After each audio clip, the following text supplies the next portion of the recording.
The cave in the lake. A long time ago, I used to scuba dive with my college buddies.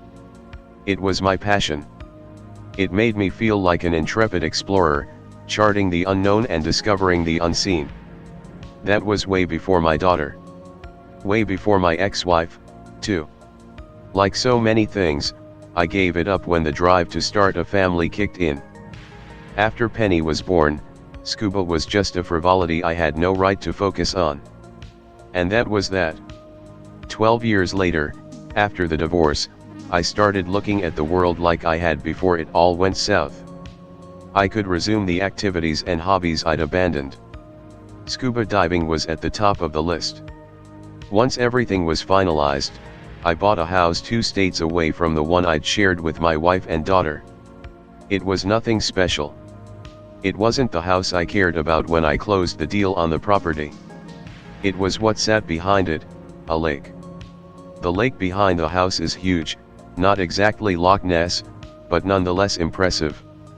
When I told the realtor I was into diving, she told me if I looked hard enough, I'd probably find some old Indian artifacts. That was all well and good. I just wanted to be underwater again. I felt like it might bring me some peace after such an acrimonious split with my former soulmate. The first time I went out, I was dismayed by the amount of silt impeding my vision. It was like I'd been trapped in a brown fog. I got discouraged and quit after only 15 minutes, but I resolved to give it another try. I was glad I persevered. The next dive was beautiful. I guess the heavy rain from the night before the initial dive had been the reason for all the silt, but it had since settled. The water was crystal clear and I could see for what felt like miles all around me. I swam around and explored. The lake was exceedingly deep. When I bought the place, I asked the realtor if she knew how far down it went. She estimated it was 900 feet. I didn't believe her until I saw it firsthand. The steep drop-off after the first 20 feet reminded me of a video I saw of divers leaping off the edge of a continental shelf. The drop was staggering. I knew my equipment couldn't handle the full depth of the lake, but I'd be goddamned if I wouldn't try to see as much of it as possible. That was how I spent my summer. I'd work from home, like normal, until the market closed at 4. As soon as the closing bell rang, I was out the door and into the water. I'd been keeping track of the areas I'd explored on a rudimentary map I'd drawn up on my computer. On that fateful Wednesday in late June, the only area I'd yet to explore in the grid zone nearest the pier was the wall of the drop-off itself. To be honest, I'd been avoiding it. This may sound a little weird coming from a man in his late 40s, but I'd held off on exploring that section because of dreams I had after my first dive. In the dream, I am underwater. It's not an unusual setting for one of my dreams. Normally, the sensation is freeing. I float and bob in the currents and enjoy weightless bliss. I should tell you this is not my normal dream. This dream begins with me standing on the edge of my pier. The sky is black but everything else is bright enough for me to see without any problem. I look down to where I'd normally see water. The lake is empty, or, at least, it appears that way. Something causes me to lose my balance and I tumble off the pier. I scream, expecting to crash on the rocks below. Instead, I float. The water is invisible. I bob on the surface for a moment, but then something unseeable wraps around my leg. I gasp in a lungful of air and am torn below the surface. I fight against whatever the force is, but it's hopeless. I get carried down. To my eyes, it looks like I'm floating through the air. I still feel water against my skin, though. I know I have to continue holding my breath. And hold it I do.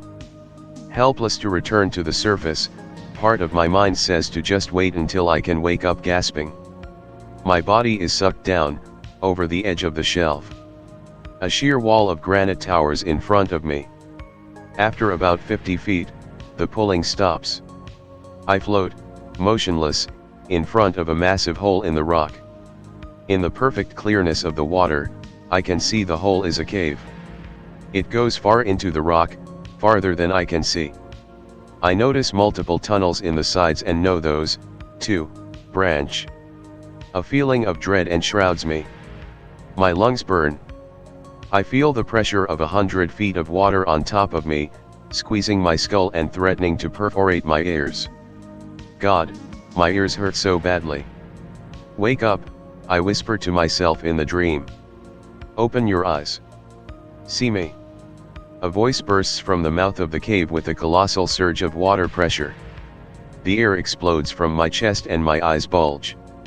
I gasp. Invisible water fills my lungs. See me like I see you. My eyes open to the morning light flooding my bedroom. I've had the same dream 3 times since I started diving in the lake. It stuck with me. I hated how it tainted my subsequent dives and caused me to dread exploring that one unseen zone. That would have to end. I'd see for myself it was all just residual stress from the divorce impeding on the one thing I love. How typical. That Wednesday, I stood on the edge of the pier like I had in my dream. The water was not invisible. It was gray and calm and sloshed lazily against the pier's wooden supports. The sky was cloudy. It looked like it might rain.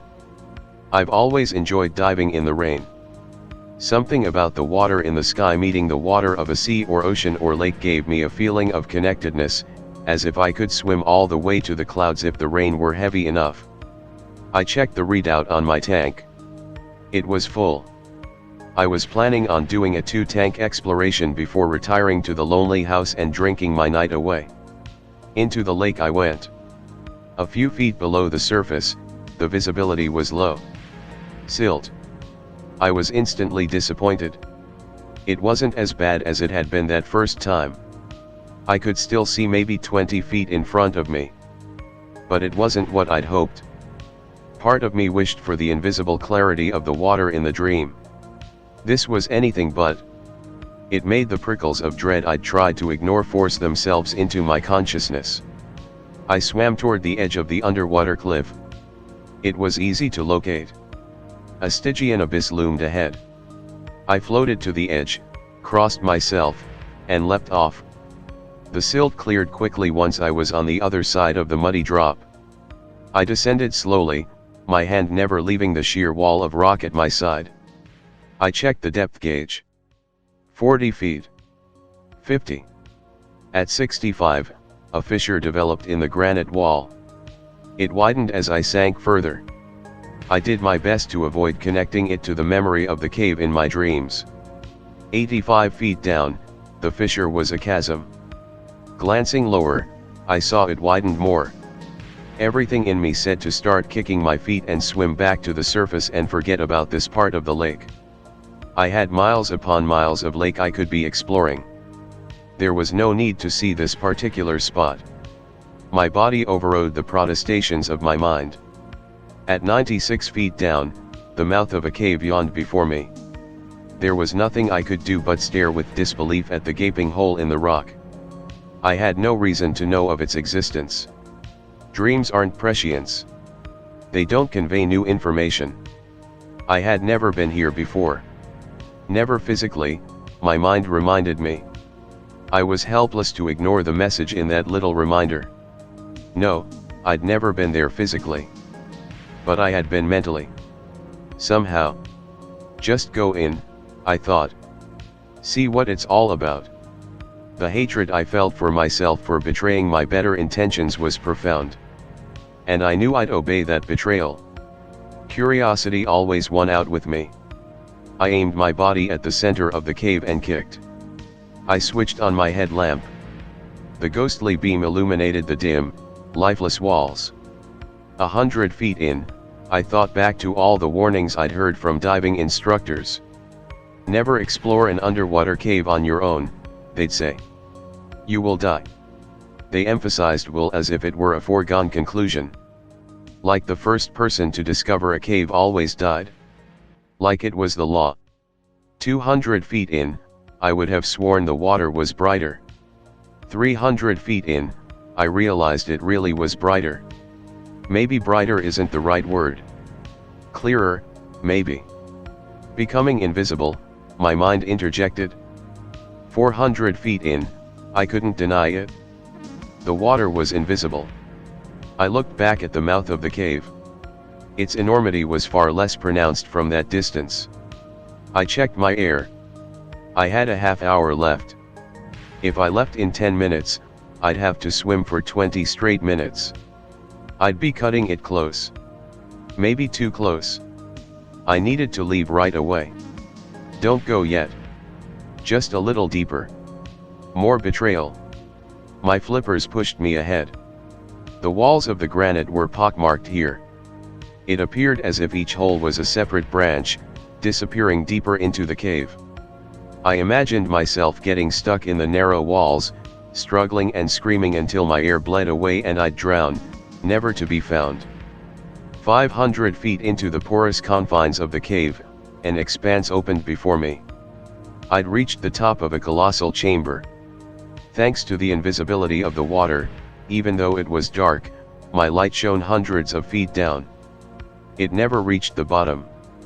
Maybe it's time to turn around, my mind suggested. It was the first hint of sense it had made since I leapt from the pier. I obeyed. I began to turn. Then something in the water changed. I felt the pressure shift, as if something had pushed an enormous amount of water out of the way. I turned back toward the chamber. See me like I see you. Before I even saw what had made the sound, I screamed around my mouthpiece. The voice was so loud. It was a sound unlike anything I'd experienced. Except for the dream, my mind reminded me. Except for the dream. My headlamp illuminated a creature of massive bulk and impossible proportions. See me. Paralyzed with primal, palpable horror, I tried to train my eyes on it. It shimmered and shifted, moving with erratic and stuttering jerks, but, at the same time, remaining in place like the infinite presence, the universe itself. See me. My head spun. The creature was the embodiment of expansion and collapse. Boulder-sized clusters of eyes would open, bulging outward and popping out of existence like soap bubbles. Mouths gaped and inverted in the same instance, pinching into geometries that caused pain to erupt behind my eyes when I tried focusing on them. See me like I see you. I reflexively checked how much air I had. 3 minutes. My panic had exhausted all my remaining oxygen. I was dead. See me like I see you. The water pressure shifted again with a hideous jolt. I felt my sinuses and bladder and bowels contract and release. A coiled spiral of matter shot from the center of a fleshy bubble between a honeycombed mass of eyes. It tore through the water in my direction, and before I could move, it had split into multiple, thinner coils and penetrated my nostrils and eyes through my face mask. I howled with agony. Everything went black. I felt the coils corkscrewing behind my eyes and packing my sinuses. I screamed again. My mouthpiece fell out. I scrambled in the darkness for it as my lungs burned. I located it and plunged it back in. I took a deep breath. Nothing came out. This was the end. My end. See me like I see you. The blackness evaporated. I gasped, expecting water to fill my lungs. No water. Air. I looked around. I floated in the chamber. The water was still invisible. Now, though, the darkness was gone. Everything was bright. My panic, still near its peak, had again taken the back seat to fascination and curiosity. I could see the creature in front of me without experiencing pain or disorientation. I had underestimated its enormity. What I had seen before was only its topmost portion. Below, previously hidden by the darkness, was a thick, tube-shaped body reaching 1,000 feet down to the cavern floor.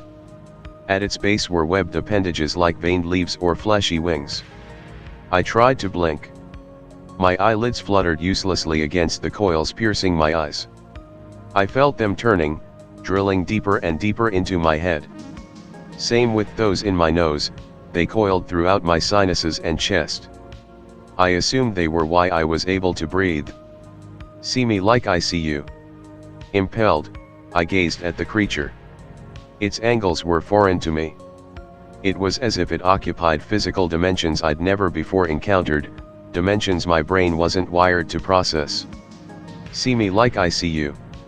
The coils in my eyes widened. I felt my pupils stretch.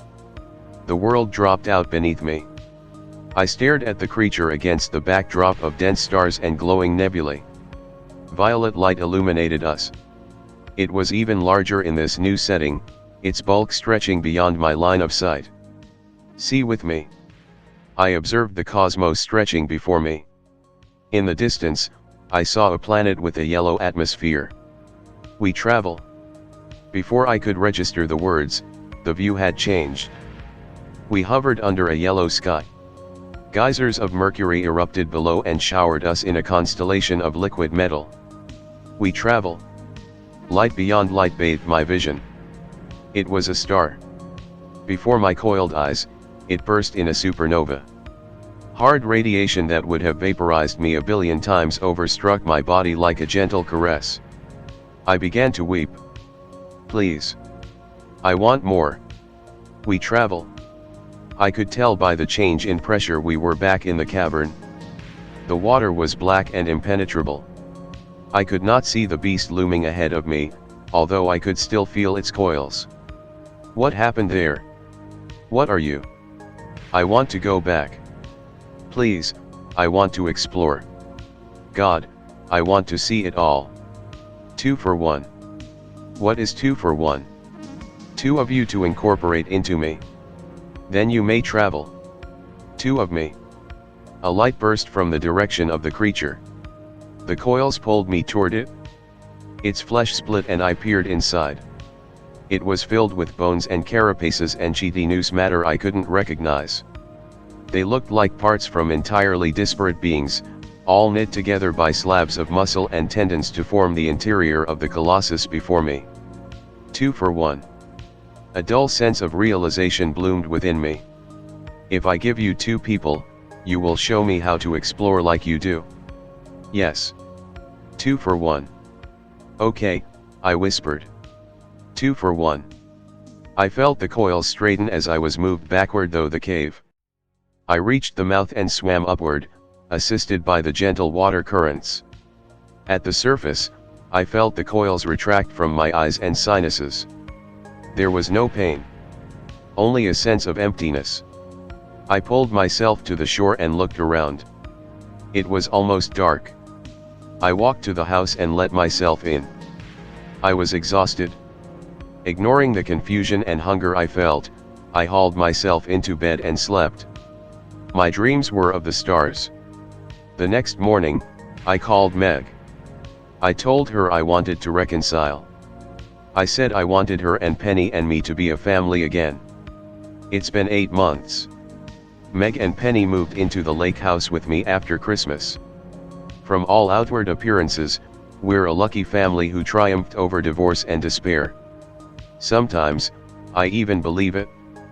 Every night, though, I'm granted visions of the sights I'll see. The planets.